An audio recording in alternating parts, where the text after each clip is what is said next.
नमस्कार विद्यार्थियों। आज हम मधुरम पुस्तक से 12वां पाठ सफ़ेद पोश शैतान पढ़ने जा रहे हैं। प्यारे विद्यार्थियों, साहित्य की विधाओं में नाटक अथवा एकांकी, जो कि रंगमंच से जुड़ी विधा है, इसका मंचन किया जाता है, जिसे आप नाटक या नाटक के भी जो बहुत सारे फॉर्म हैं रंगमंच पर प्रदर्शित करने के लिए, जिसमें नाटक, नुक्कड़ नाटक, एकांकी, तो ये सब हैं। ये नाटक का ही छोटा रूप, जिसे एकांकी कह सकते हैं। तो इसमें किसी एक मुद्दे को प्रदर्शित किया जाता है। इस पाठ में हम देखेंगे कि किस तरीके से सफ़ेद पोश का मतलब होता है जो बेदाग हो।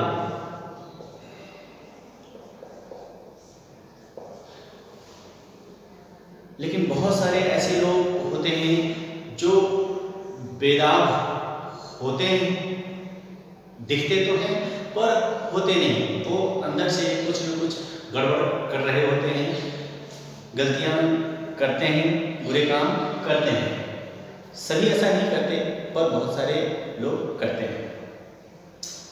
अब इस पाठ के पात्रों को देखें तो आप पाएंगे कि मिस्टर लाल, मिस्टर पाल, जो कि लाल एंड पाल कंपनी के नाम से एक कंपनी चलाते हैं, और उसी में काम करने वाले दयाल जी हैं जो बड़े बाबू हैं, यानी कि एक ऑफिसर है, और मंगल जो कि नौकर है, चपरासी है, और फिर पुलिस इंस्पेक्टर की भूमिका है।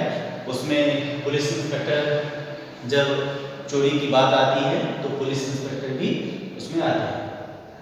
अब हम बात करेंगे इस कहानी के मुख्य उद्देश्य की, कि किस तरीके से नाटककार इस नाटक में दिखाते हैं कि जो चोर है वो हमेशा गरीब लोग ही हों, जरूरी नहीं है।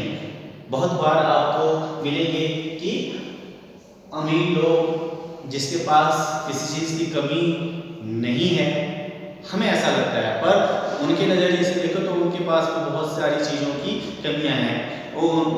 उन्हें लगता है कि जो जितना कुछ है वो पर्याप्त नहीं है, उसे और की आवश्यकता है। तो जैसे जैसे हमारी आर्थिक स्थिति अच्छी होती जाती है, हमारी आकांक्षाएं, हमारी जो महत्वाकांक्षाएं, हमारी जो ज़रूरतें हैं वो और बढ़ती चली जाती हैं। इसके बाद जो दूसरी बिंदु है उसमें कि हम अक्सर सफ़ेद पोश शैतान को पहचान नहीं पाते, यानी वो शैतान जो बिल्कुल पर्दे के पीछे है, दूर से देखने में सुखी संपन्न नजर आएंगे, बहुत भले मानुष नजर आएंगे, लेकिन अंदर से वो गड़बड़ियां कर रहे होते हैं, बलात्कारी कर रहे होते हैं, जिनकी हम पहचान अक्सर नहीं कर पाते। इसके बाद है तीसरा, गरीब चोरी या अपनी गलती पर शर्मिंदा होता है। वो एक तरह से अपनी गलतियों का एहसास करता है, रियलाइज करता है, और उसे न दोहराने की भी पूरी कोशिश करता है। वहीं सफ़ेद पोश शैतान है यानी अमीर लोग, वे अपनी गलतियों को हंसी में उड़ा देते हैं। उन्हें लगता ही नहीं कि उन्होंने कुछ ऐसा गलत कार्य किया है, वो उसे हंसी मजाक में टाल से देते हैं।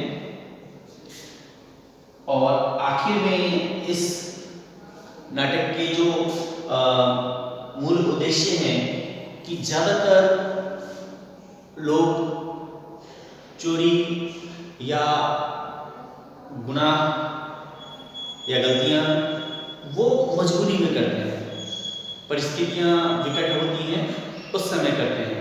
लेकिन वहीं बहुत सारे ऐसे लोग भी मिलेंगे आपको जो अपने शौक को पूरा करने के लिए, अपनी जो गलत लत लग गई है उसे नशा वगैरह के लिए, व्यसनों के लिए, उन चीज़ों को पूरा करने के लिए उसमें फंसते चले जाते हैं वो, और फिर उस कारण से वो चोरी या गलत कार्य करते हैं। अब हम इस उद्देश्य को पाठ के संदर्भ में लेते हैं तो हम पाएंगे कि जो मिस्टर लाल है, मिस्टर लाल किसी कार्य को पूरा करवाने के लिए देसाई जी से फोन पर बात करते हैं और उनको 2000 रुपये देकर अपना कार्य करवाने के लिए राजी कराते हैं और मिस्टर दयाल को बुलाते हैं कि आप देसाई जी को 2000 रुपये दे आइए। दयाल जी तैयार होते हैं, लेकिन मिस्टर लाल जो जहाँ पैसे रखे हुए होते हैं दराज में, उसमें ढूंढते हैं तो उनको मिलता नहीं है, तो वो परेशान से हो जाते हैं कि मैंने तो कल ही रखा था, कहाँ गए पैसे। और उनका शक सीधे इस पे जाता है चपरासी नौकर कह रहे, चपरासी कह रहे, मंगल। क्यों जाता है? क्योंकि वो गरीब है और लाल को पता है कि एक बार वो चोरी के केस में जेल भी जा चुका है, तो इस कारण से शक और गहराता है। अब बहुत कस्में खाता है, हर प्रकार के कस्में खाता है, समझाने की कोशिश करता है कि सर मैंने नहीं लिए हैं पैसे, लेकिन मिस्टर लाल बिल्कुल भी नहीं सुनते और पुलिस इंस्पेक्टर को बुला लेते हैं। पुलिस इंस्पेक्टर बहुत धमकाता है, डराता है, यहाँ तक कि मारने पीटने की भी कोशिश करता है, लेकिन चूंकि इसने पैसे नहीं लिए थे और ये अपनी बातों पे अड़ा रहता है कि मैंने पैसे नहीं लिए हैं। इंस्पेक्टर उसे थाने ले जाता है। इस बीच जो मिस्टर पाल हैं वो ऑफिस आते हैं और पता चलता है कि यहाँ इस तरह की चीजें हो रही हैं।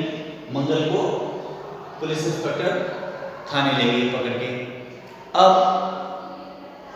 पाल मिस्टर लाल से कहता है कि आप कैसे कह सकते हैं कि मंगल ने ही पैसे लिए हैं, तो वो पहले भी जेल जा चुका है, उसने पहले भी चोरी की है, इस कारण से उसी ने लिए होंगे, वह गरीब है।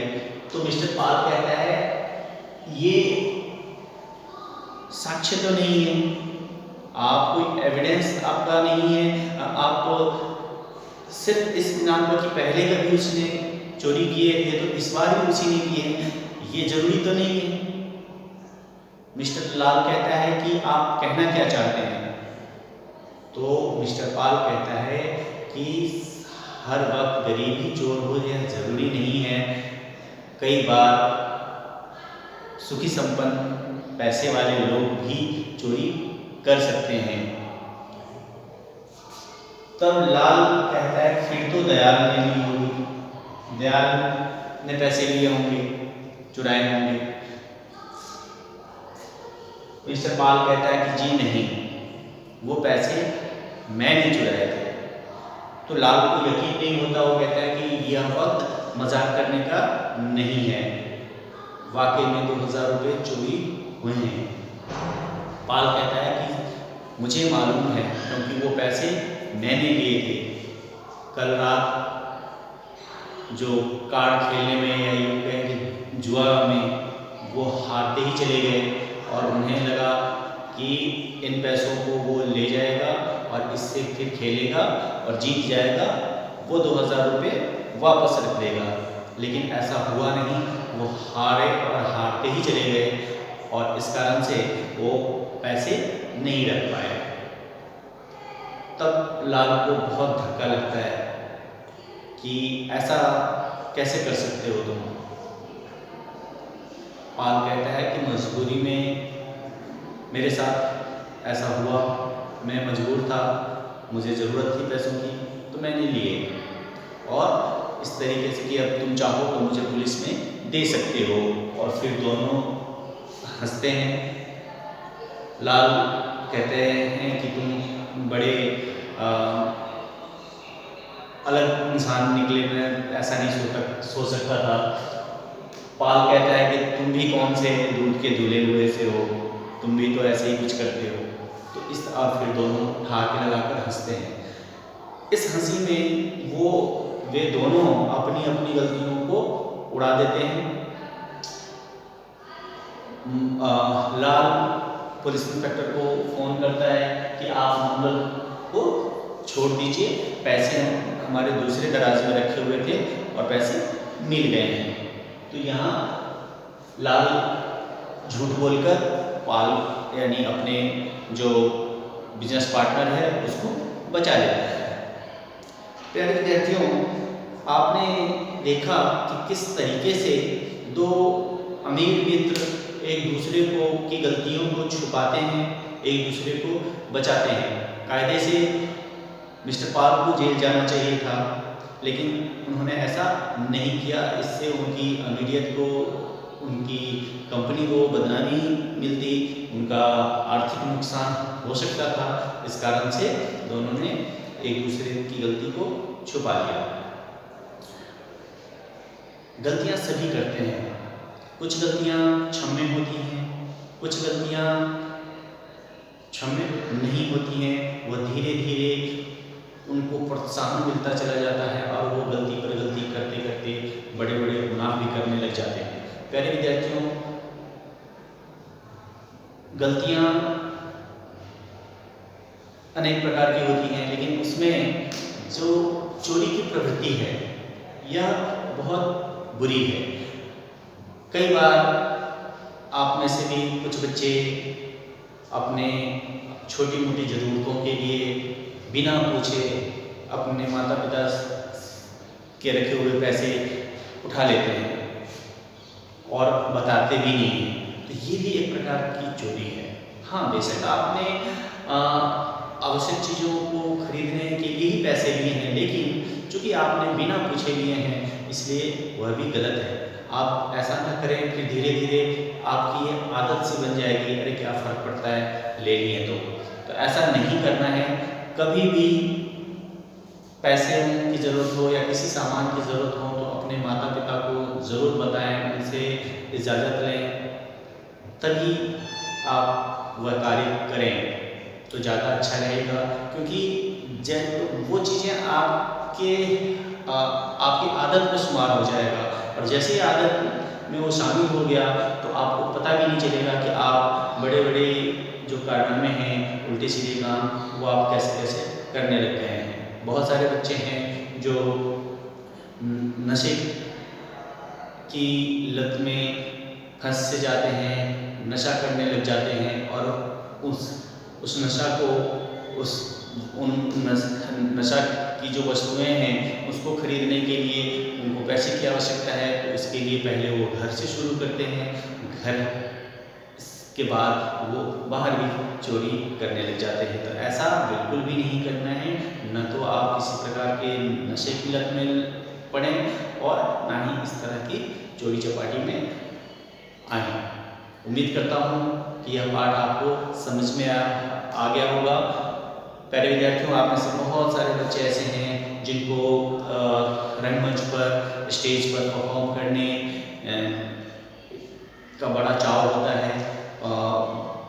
बहुत सारे हैं बच्चे जो धीरे धीरे इसको एक प्रोफेशन के तौर पर भी अपनाते हैं और जो आजकल आप देख रहे हैं कि जो इस तरह के जो फिल्म उद्योग हैं या यूँ कह लें कि जो मीडिया है उसके माध्यम से आप में से बहुत सारे बच्चे इस क्षेत्र में भी अपना नाम कमा सकते हैं।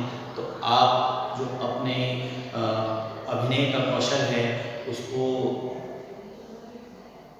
स्वयं अभ्यास करके भी आप निखार सकते हैं, और जब भी मौका मिले तो आप स्टेज पर आप प्रस्तुति दें और बेहतर तैयारी के साथ दें, तो बहुत अच्छा रहेगा।